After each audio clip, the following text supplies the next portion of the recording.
भाद्रपद मास की गणेश चौथ व्रत कथा। श्री पार्वती जी ने पूछा कि हे वत्स, भाद्रपद मास की चतुर्थी को कौन सा व्रत करना चाहिए, सो कहो। श्री गणेश जी ने कहा कि हे माता, भाद्रपद मास की चतुर्थी का व्रत महान पुण्य को देने वाला है। यह सब प्रकार के दुखों से रक्षा करने वाला है। इसे पूर्व विधि से करना चाहिए। मेरे इन विनायक एक दंत कृष्ण पिंग गजानन लंबोदर भालचंद्र हेरंब विकट वक्रतुंड आकुरध विघ्नराज गणाधीप 12 नामों से 12 मास तक चंद्रमा के उदय होने पर पूजा करें।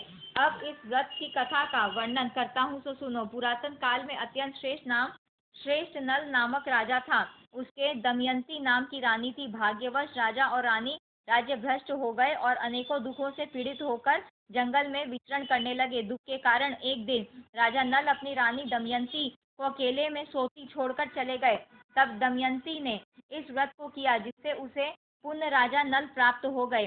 पार्वती जी ने पूछा कि हे पुत्र, रानी दमयंती ने इस व्रत को किस विधि से किया, सो कहो। श्री गणेश जी ने कहा कि माता, राजा नल पर जब विपत्ति आई तो सारे राज्य का खजाना खाली हो गया। राजा ने जुए में सब खो दिया, हाथी घोड़े सब छिन गए। तब राजा नल और दमयंती असहाय अवस्था को प्राप्त होकर जंगल को चले गए। वहां पर देववश राजा और रानी भी बिछुड़ गए।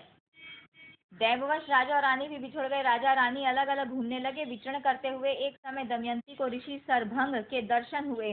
ऋषि सरभंग को दमयंती ने हाथ जोड़कर प्रणाम किया और विनम्र भाव से प्रार्थना की कि हे महर्षि, मेरे पति का मुझसे वियोग हो गया है। मैं अपने पति से पुनः किस प्रकार मिल सकूं, ऐसा कोई उपाय बताइए। महर्षि सरभंग बोले कि देवी, तुम बड़ी श्रद्धा और भक्ति से भाद्रपद मास की चतुर्थी का व्रत किया करो। इस व्रत के प्रभाव से तुम्हारे पति तुम्हें वापस मिल जाएंगे। गणेश जी बोले कि हे माता, महर्षि सरभंग के कहने पर दमयंती ने भाद्रपद मास की चतुर्थी को व्रत करना आरंभ कर दिया। व्रत के प्रभाव से रानी को पति प्राप्त हो गए। फिर राजा नल और उनकी रानी दमयंती पुनः अपना राज्य प्राप्त कर सुख पूर्वक रहने लगे। श्री कृष्ण ने कहा कि धर्मराज, तुम भी यह व्रत करके गणेश जी की कृपा से अपना राज्य प्राप्त कर सुख पूर्वक रहो। यह व्रत संकट तथा दुखों को दूर कर समस्त सुखों को देने वाला है।